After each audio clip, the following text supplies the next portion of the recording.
Well, boom, baby. Happy Saturday to everyone. I hope you are having another great Saturday and another amazing weekend.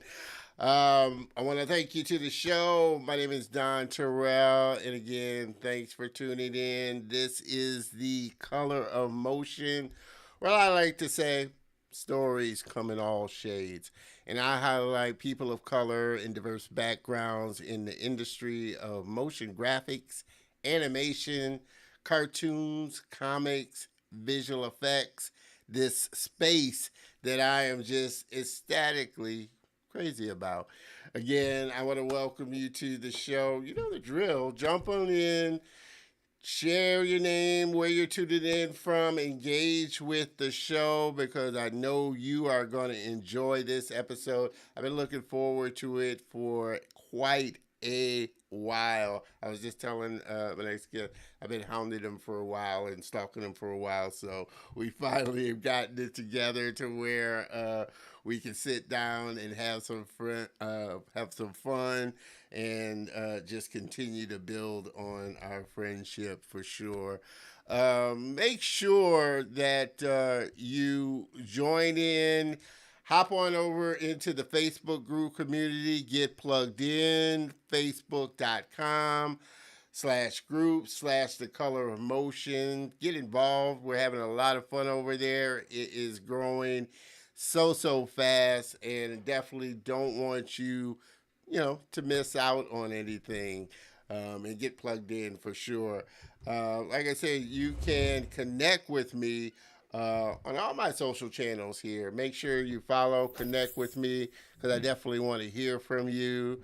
Let me know what you're thinking of the show so far. Season 2 has just been going crazily amazing, and just having so much fun. So definitely want to hear from you who you might want me to, get on next, for sure. So get plugged in. Like I said, we stream live every Saturday afternoon, 3 p.m. Central Standard Time, to LinkedIn, YouTube, our Facebook pages, and groups. But I do always highly encourage everybody to hop on over to the YouTube channel, subscribe, hit the bell notification, get plugged in. There's a lot of great content going up there, and you're always able to check out all the past great episodes and people that we've had on the show so far. So, hop on over there. YouTube.com/Don Terrell. Definitely want you to be a part of that community as well. Like I said, we've got a lot of great things happening for the show. I always like to show the behind the scenes of, kind of how I'm doing this and putting it together. This is, just a setup of how I get this show out to you each and every week. And like I said, a lot of big things going on with the show. The website, it will be up next week. Looks amazing. So super looking forward to having that finally up. Also, once that is up, that is another place that you'll be able to check out the show live. It'll be streaming from the website as well. What else? Like I said, yesterday was the last day for our amazing giveaway celebrating our new partnership with Toon Boom Animation. We'll be giving away some amazing software. So super looking forward to, sharing that and the winners, and hearing how they've enjoyed the software so far. So it's going to be fun. Like I said, a lot of stuff's been going on for sure. What else? Oh, as always, I like to thank our sponsor for today's episode, DG Graphics. They do all the graphics, animations, overlays. They make the show look amazing. So if you're a business or brand that's looking to level up or start your own live stream show, they can definitely help you. I would highly encourage you reach out to them and connect with them. So thank you to DG Graphics for always sponsoring this show. With that, like I said, I think we are, like I said, ready to rock and roll in this episode here. Been super looking forward again to my next guest and friend. Does some amazing work. He's doing some amazing things in the comics industry, and just we're gonna have some fun sitting down and diving into his journey through this industry. My next guest, he is the executive editor for Heavy Metal Magazine, the seminal illustrated magazine and company for science fiction, fantasy, and horror. A world builder with experience in high profile characters and universe development. He was featured in the History Channel's documentary series Superheroes Decoded, discussing popular heroes from Superman to Black Panther. In his career, he served as an editor on the Batman line of comic books for DC Entertainment. Characters and concepts created and developed during his editorial tenure at DC have appeared on films and shows including Batwoman, Zack Snyder's Justice League, Arrow, Gotham, The Dark Knight Rises, and Birds of Prey. His first job in pop culture and entertainment was at Milestone Media, the trailblazing publisher of multicultural superhero stories and creators of Static. I loved Static. I love the cartoon. So super excited. Now in development as an HBO Max film from Warner Brothers and Michael B. Jordan's Outlier Society. Illuminous is his production and publishing company he founded to bring together diverse creators and distinctive intellectual properties to produce innovative multimedia stories for film, television, animation, and print media. Please, everybody, help me welcome my very special guest and friend, Mr. Joseph Phillip Illidge.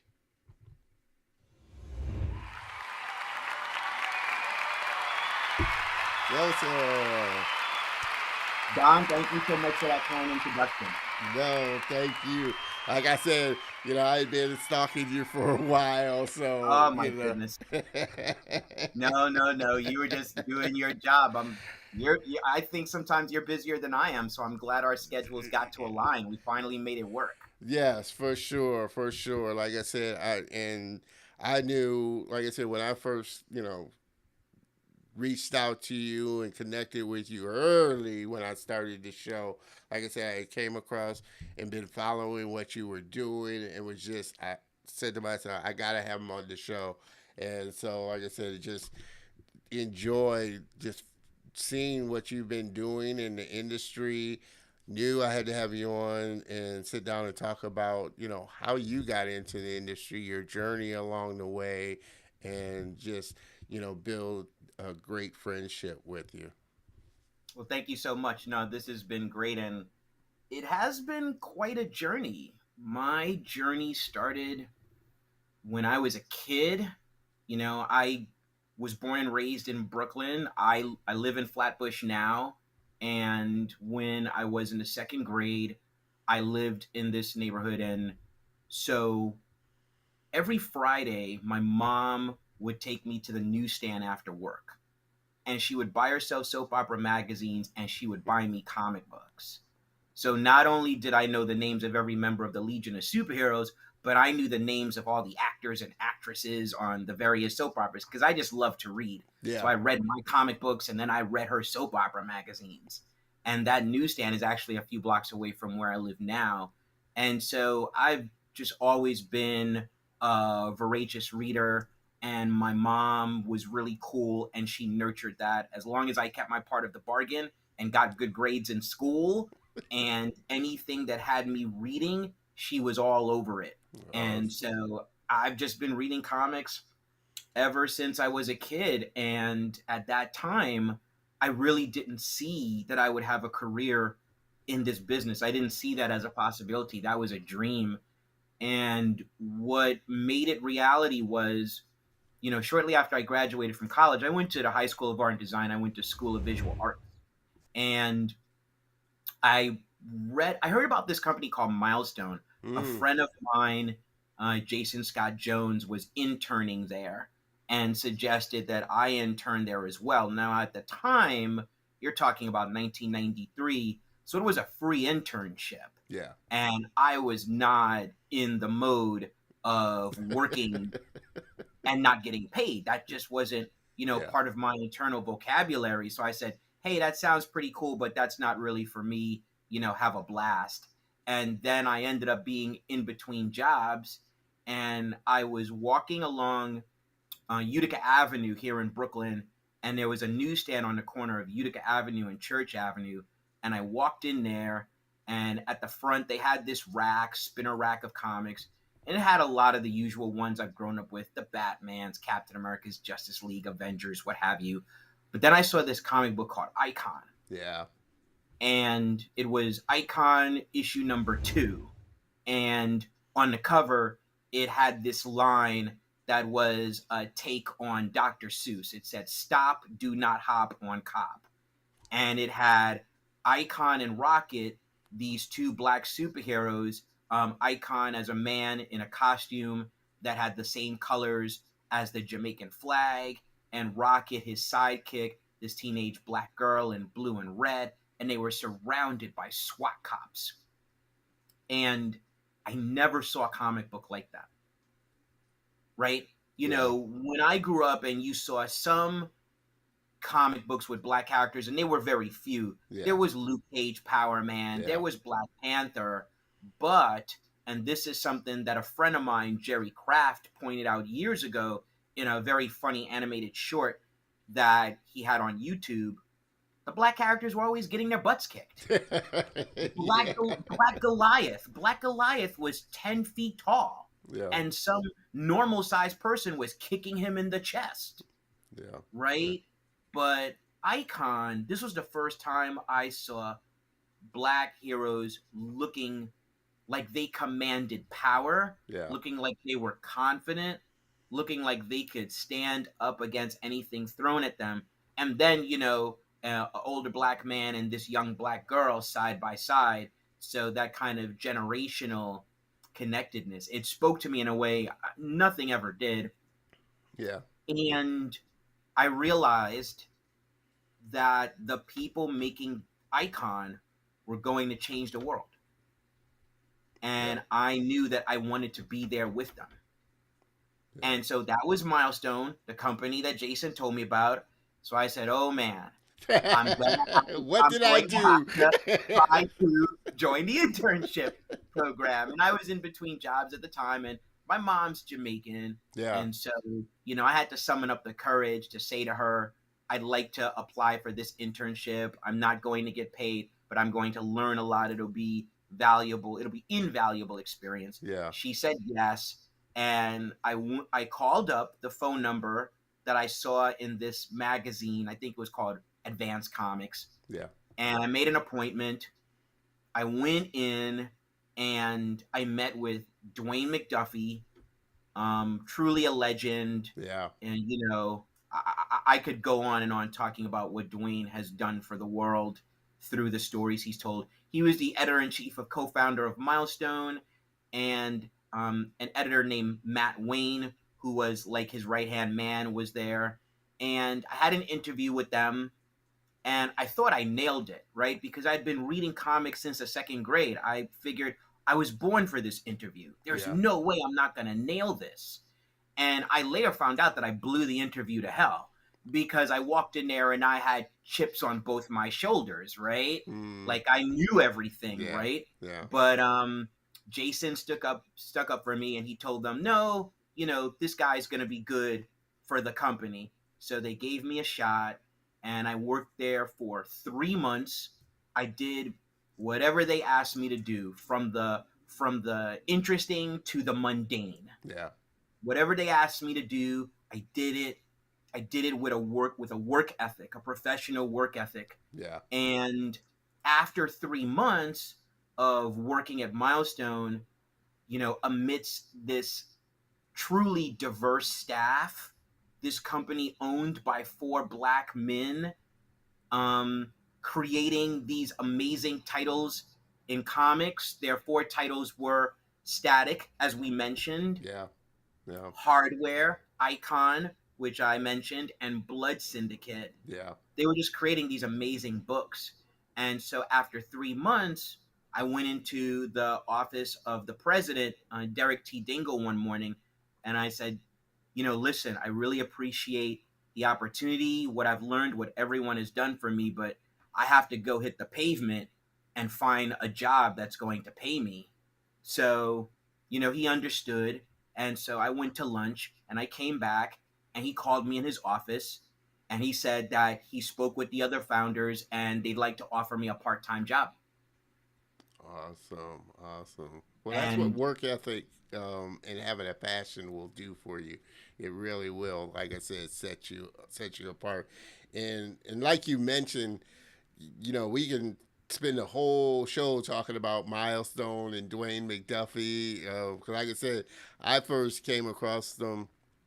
Um, it was in a Black Enterprise article.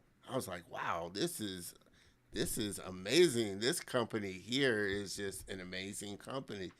yes, Because I like think I it's have that issue. That issue was from 1994. yeah, yeah, I and have that issue in my archives. it just blew me away because like you said, we're also used to the typical DC, superheroes, Marvel superheroes and everything, but and I was a fan of Luke Cage. I had Luke Cage, comic books and everything, but like I said, you just didn't see a universe of black characters out there. Like I said, Characters from all different nationalities, living all over the world, and also the spectrum yeah, of sexual lifestyle variety. Milestone did things in the 90s that companies are patting themselves on the back for doing now in now, yeah, 2022. yeah, yeah, Milestone broke those boundaries, it shattered those chains,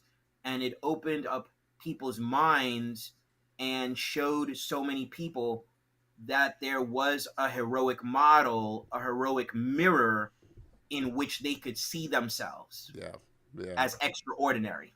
Yeah, yeah. And like I said, now you're starting to see, of course, more and more of it, and they're starting to do it. But Dwayne was so far ahead of his time, in just what he was creating. It's just 100%. Dwayne, amazing. Dennis Cowan, Yeah, Eric Dennis. Dingle, Michael Davis, those were, the four founders at the time. And there was actually a fifth founder, Christopher Priest, who would go on to write the most influential run of Black Panther, which informed the Marvel Cinematic Universe, Black Panther, and Wakandan mythology. So the genius minds behind Milestone, all of them had amazing careers before Milestone, but you Yeah, put them together and it was truly something, truly a sum, truly, it was greater. It was a whole that was greater than the sum of its parts. yeah, yeah. It It was was. truly magic. Yeah, it was. And speaking back to you were talking earlier about your mom and how she would take you to the newsstand and get you a book. I mean, at the time when you were starting out early, were you thinking more, like I said, you were going to be on the artistic side of just comics and cartoons, and like I said, it seems now you're doing more editorial and heading the editorial aspect of comics. I mean, did you see yourself moving into the editorial side, or was your passion kind of more, I like the drawing and the art and creating the character? Yeah, it's really a road that I did not foresee because I went to the High School of Art and Design and School of Visual Arts. So I have art training, and my original intention was to be a comic book artist. Hmm. But what I realized is I could not draw from imagination. I could draw from observation, but not imagination. Those are two different set of skills. and I had a very sobering conversation with a friend of mine, Andre Kendall. And after that conversation, he really made me confront that truth, that that was not my path. But what was my path was story. And even while I was in college, people would say to me, you know, you really have an amazing imagination. Have you ever thought about writing comic books? Yeah. And so when I went to intern at Milestone, it was actually to become a writer, but it was meeting Dwayne and seeing him be the editor in chief and seeing what it meant to be an editor. That was what opened my eyes to an editorial career. Because before that, I didn't know what an editor was, but learning under his tutelage, that is what was the turning point for me that set me on the path of my editorial career in comics. And Dwayne was one of and will always be one of the best editors in comic books. And so learning under him really helped train me for my next stage, which would be as the first editor of color in the Batman editorial department at DC Comics. Yeah. Do you feel like it's the big change is going to come, or the big impact is going to come from the independent creators, or do you feel like, I mean, you know, DC and some of the other bigger companies, they're starting to come on, but do you feel like that's where we're going to see a big change, the independent creators that are coming out, the smaller studios that are starting to rise up and come to fruition, creating these more diverse stories? Well, the big change is not something on the horizon. We're living in the big change. Yeah. And the big change is not a moment. The big change is going to have a span of time.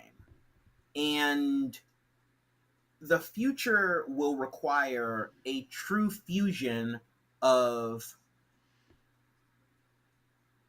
business mindset and creative vision.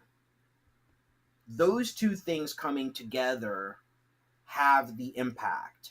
If you have the corporate apparatus, but there is no true vision, that apparatus can only accomplish so much.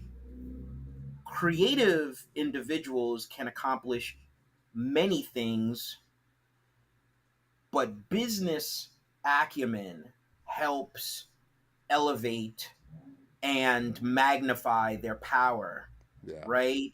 Um, but ultimately, it's about leaning on what is unique about you and your experience and your perspective, and knowing what your purpose is in the world, whether that's as an individual, whether that's as a corporation. When you look at, some of the most impactful companies, there's an understanding of purpose. Yeah. When you look at other companies that are weaker, there's an absence of understanding of purpose. Awesome. Right? Awesome. Again, everybody that's just tuning in, we're having an amazing, really deep conversation with my friend Joseph here, editor of Heavy Metal Magazine and some illustrious companies such as Milestone that he's done work for, his own company, Illuminous. We're going to take a quick look at just some of the titles that he's worked on and things that he's worked on, and continue the conversation for sure. But for you, what was your, I mean, at what point did you start and make the decision to start your own company, Illuminous, and the purpose, behind it? The thinking behind Illuminous started shortly before the pandemic. And I understood that there were stories, that there were true gems in the industry that probably were forgotten by a lot of people, but could find a larger audience in another medium. Also, the comic book industry, its financial model is not one that leads most people to financial prosperity, and so creators of color, black creators with genius minds whom have made contributions to the fictional landscapes owned by titanic companies in our world, they deserve to have proper retirement funds. Yeah. They shouldn't have to be picking between medication and food when they reach their golden years. Yeah. So part of Illuminous was to elevate stories that could find a larger audience in this world, stories that came from the black perspective, from the perspective of people of color, and by doing so, bring financial fortune to those people. Because when you look at the DC extended universe and you see all these characters in film and TV and video games, there are people that are getting 4-figure checks and 5-figure checks and 6-figure checks. Yeah. And those are things that they can put into IRAs. Those are things that they can use to invest. Yeah. And what happened was that's because they were in the Rolodexes of the editors in the 70s and the 80s and the 90s when the black people were not in those Rolodexes. Yeah. Yeah. So when you talk about generational wealth, the opportunity for generational wealth for black people, at the very least in comic books, was taken away by history. Yeah. So Illuminous is in part an attempt to give back not only to younger people with vision, but also to the veterans who helped pave the way for me. So the first project being Zero, Yeah. which was this brilliant comic book created by Christopher Priest about a black man who lives half his life as a basketball player, a power forward for a team in St. Louis, but then spends 2/3 of his life as Agent Zero for the United States government, in which he uses state of the art prosthetics to disguise himself as a Caucasian, blonde haired, blue eyed white man. And the issues of duality within this story that basically brings together the world of James Bond Yeah. with the philosophical underpinning of James Baldwin and W.E.B. Du Bois, that was a story that had to be told, that was almost forgotten in comic book history. So when, Erica Alexander and Ben Arnon of Color Farm Media, who are friends of mine, when we had the conversation about putting together a partnership and finding stories to bring to the larger audience, Zero was the first thing that came to mind for me. And now we're doing that with 50 Cent's G Unit Film and Television. Yeah. So this is the kind of thing that Illuminous will be doing going forward. This is part of the mission that the Milestone founders instilled in me, which was not only about opportunity and equality, but about financial prosperity. Awesome. Awesome. And to that point, what resources would you recommend someone in comics or even not in comics, even just as myself, as learning the business acumen of running a business? I mean, I know you're kind of speaking in reference to comics, but just as gaining more business acumen, would you have any type of like references, or where would you point somebody in a starting place to do that? It's really tricky because there's so many possibilities. One of the things I've learned is you learn a lot from reading and watching interviews, right? There are so many interviews with different creators in comics, whether it's in print, digital, YouTube, so many interviews.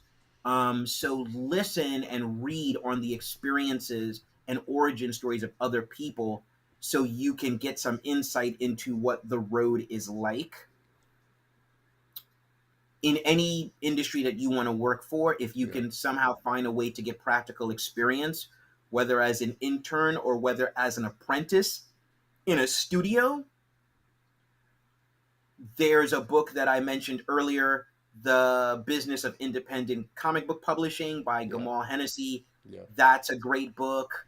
If there's so many books, but which we are going to put in the show notes, and definitely after the interview, I want to get the author's name and title so I can throw it in the show notes. absolutely. But you have to learn about the business of any industry you want to get into, and you have to understand that in managing your career, you're not going to have all the answers.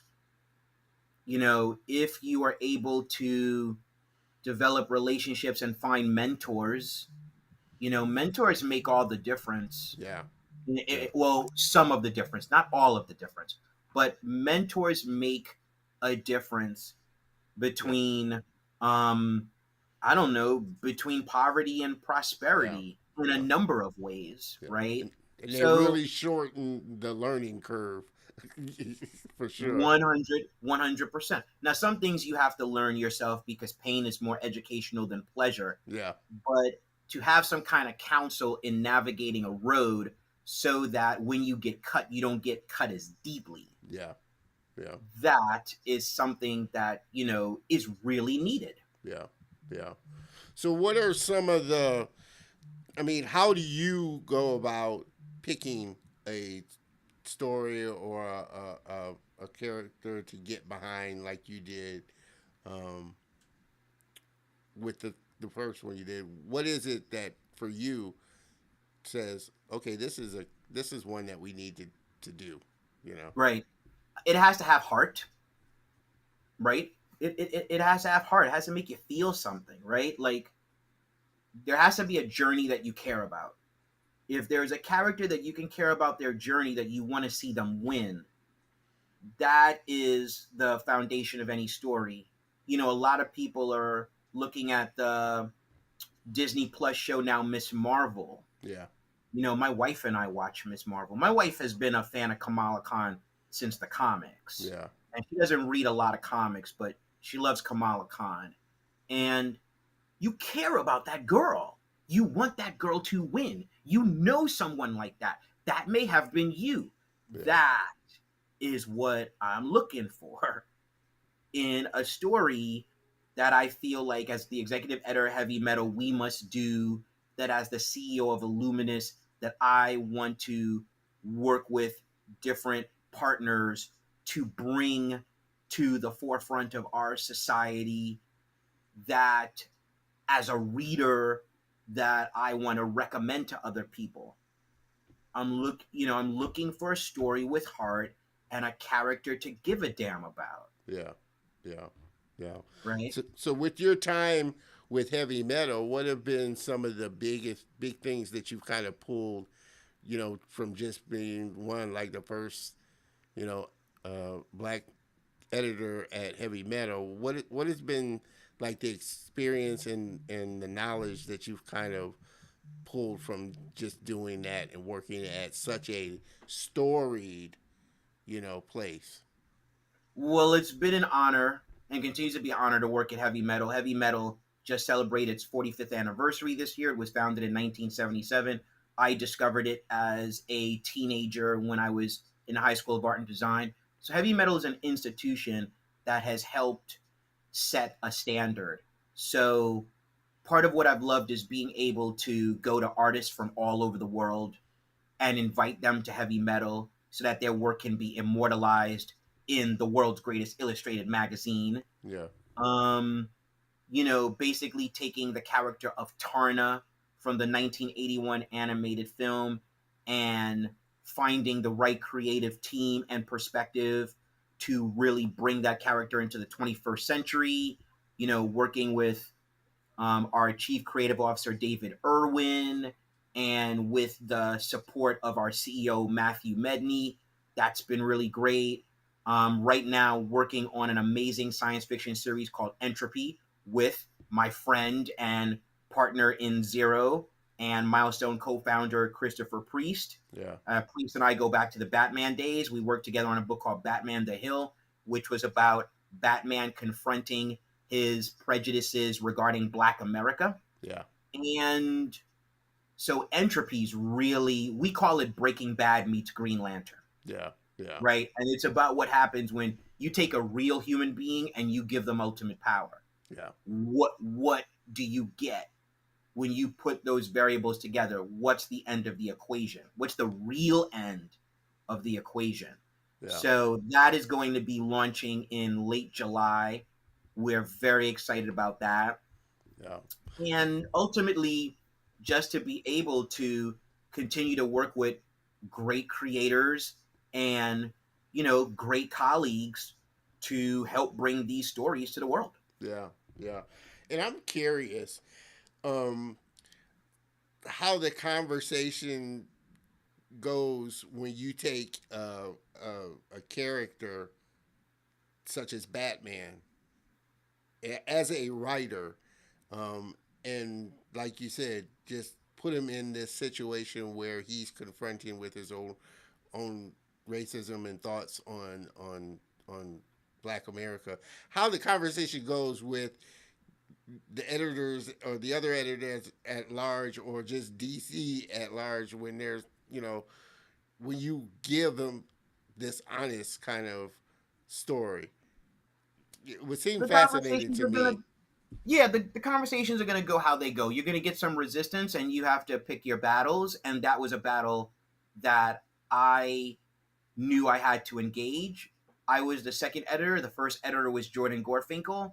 So he started Batman the Hill, but Batman the Hill seeing the light was through me making a decision of the value of this story for society.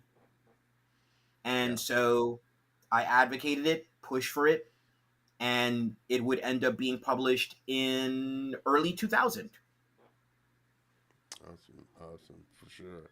Um, like I said, again, we're having an amazing conversation, which, you know, it goes by so quick.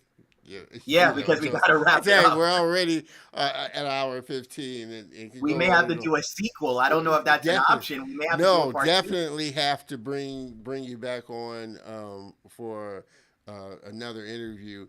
But before I do go, I do want to say big congrats on your new book, Judge Kim and Kids Court. Oh, thank you Um, so much. and I would like to know, where did the genesis for that idea come out? So, you know, my co-writer on the book, Sean Martinbrough, who also works in comic books, is well known. He had this idea about teaching kids how the law works because his mom was a school teacher. And so he came to Milo Stone and myself and said, "Hey, let's put this together. Let's create a story that will help teach kids about conflict resolution and about empathy and about the importance of the truth and the importance of facts." And, you know, with any story, again, there has to be a character journey. Give me a character to care about, and, you know, you'll go with them to the ends of the universe. So in this case, that character is Kim Webster, who is the judge and created a kids court, and it takes place in her treehouse, and I love that's it. where kids solve problems together. Yeah, They don't hit each other, they don't throw things at each other, they don't slime one another on Twitter. yeah, They yeah. go to court, I right? love it. It's such And a great idea. how necessary is that? So we're very thrilled about it. Really big shout out to Regina Brooks of Serendipity Literary Agency, who was an advocate for it. Simon and Schuster, our publisher under the imprint Simon Kids, Judge Kim, and the Kids Court Book One, The Case of the Missing Bicycle Yeah, I will be love it. out in all bookstores August 30th on a Tuesday, right? Kind of ending out the summer. Yeah. And we're very excited for everyone to meet our little judge. Like, the world's next hero is a black girl with a big heart and a gavel. And yeah, well, I could Right? definitely Like, see how, that as how an anime. awesome is that? It is. Right? It really is an Especially, awesome series. And I, listen, we have Katanji Jackson on the Supreme Court, court. Yeah. Yeah. right? Like, Timely. How history is timely. being made, and people are going to be introduced to the next one through meeting Judge Kim. Yeah. And I could definitely see that as an animated series for sure. It's just From your like, lips to God's ears, Don. I can see that. I From definitely your can lips to see that. God's ears. You know, because I know how powerful that is. I don't know if a lot of people, like I said, what really resonated with me with it was what you just said. I don't know how um, people realize the medium as being such a powerful teaching tool. And I don't know if you remember Schoolhouse Rock. Oh, It was such, please. yeah. I Of mean, it was course such I a, remember yeah. Schoolhouse Rock. Who, Yes. I mean, it's such a powerful teaching tool that sticks with you. 100%. 100%. And so, yeah, so this is something that Sean and Milo and I and artist and co-creator Christopher Jordan are really excited about. So we're going to get Judge Kim out in the world, man. Oh man. So looking forward to having you back on to talk more about that. And like I said, we're definitely going to have to do a part 2. I mean, hopefully it won't take quite as long to get you back on the next time. Nah, we're going to make it happen faster. I feel like as long as I got an in track, you know, it's making it a little bit easier getting you back on now. Yeah, no, definitely. Oh I man, look but forward this to has doing it. been amazing, and I'm so thankful to have had the time, this limited little bit of time to sit down and talk with you, Joseph. And like I said, just develop the friendship even more because I can't thank you enough for being on the show. Definitely imparting your wisdom. And like I said, we could do a whole show just talking about milestone and the Oh my impact of God. what, you know, 100% absolutely. you And know, thank you that for has having done. me on the show. And thank you for what you're doing with the Color of Motion. It's really great. And, having the opportunity to impart something to people the way that you and I probably wish we had Oh, when we definitely. were, in earlier days, it's an honor. So thank Definitely. you. Definitely. No, that is the big reason of why I started the show was because like you, I wanted to be I wanted to be a comic strip artist. Mm-hmm. And I loved comic strips but I didn't see characters or creators that looked like me when I Right. started. So I know how powerful an image and inspiration that is, and that's the driving force of why I do the show is to really highlight the creators and the people that are of color out there that just a lot of people aren't aware of, and wouldn't Absolutely. know about. Um, Again, uh, thank you so much, Joseph. If you could, I know, like I said, you're gonna have to run, but if you could hang out for just one quick second while I close out the show in the green room, that way I can get the rest of the information. If you go on the show notes again, everybody, I hope you got something great. I know I don't even have to hope. I know you did. Because this was just a great conversation, not only for me, but I know for you as well. So I hope you enjoyed the show. Again, please help me thank my very special guest and friend, Joseph Illidge, for being on the show and imparting such great knowledge and wisdom. And definitely, you got to look for him on part 2 coming back soon. Again, That's thank right. you. That's right. Guaranteed. We're saying it, so it has to happen. Saying it, and it's on tape. It's going to be on online. So That's gotta right. follow it. So I appreciate it. Again, the most thing I appreciate more than anything else, Joseph, is our friendship. And so, like I said, Same here, I'm man. super thankful for that and just what you're doing. Again, if you could hang out for just a second, but everybody, please help me thank again my friend and guest, Mr. Joseph Illidge.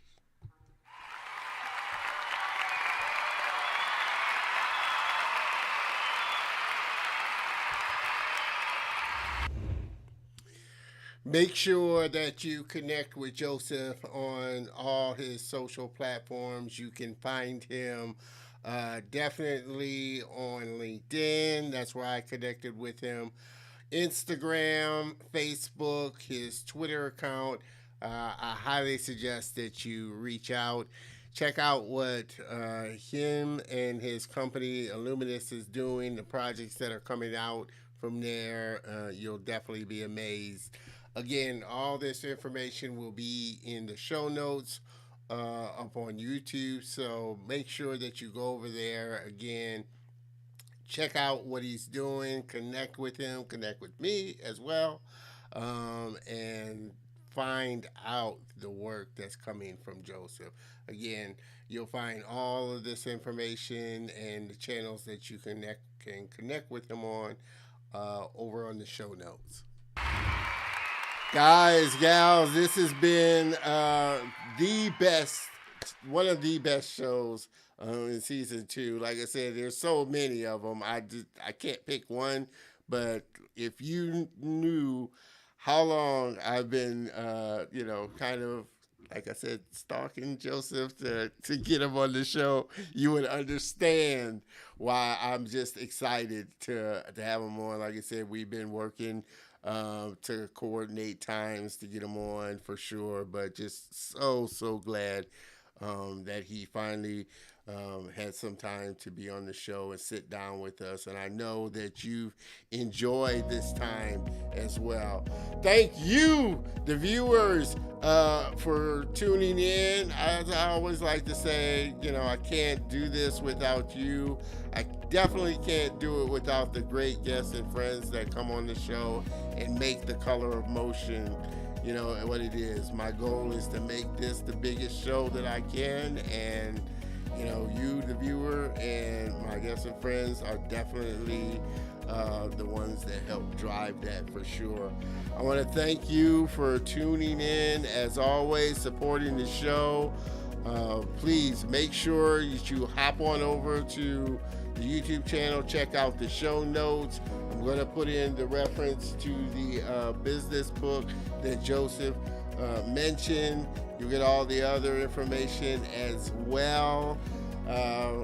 What can I say? I hope that you have a great rest of the day, great rest of the weekend.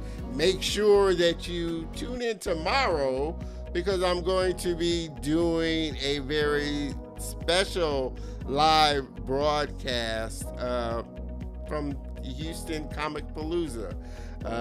You'll only be able to watch that from the Facebook group, the Color of Motion Facebook group. That's the only place I'm going to be live streaming. I may post up some videos to some of the other channels, but I'm going to be live streaming specifically from just that group. So definitely tune in Sunday, July 17th, tomorrow, down at the George I. Brown Convention Center. I am going to be live streaming from the Houston Comic Palooza. Last year was amazing. I had a great time. This year, I'm now able to go down there, do some live streaming, and just show you all the goings on from down there. Oh, man. Again, this has been an amazing show. Thank you so much. I can't do it without you. Have a great weekend. Have a great week. Make sure that you tune in tomorrow. Same bat time, same bat channel. And also, next week, same bat time, same bat channel. Have a great one, everyone. And I will see you tomorrow. Cheers.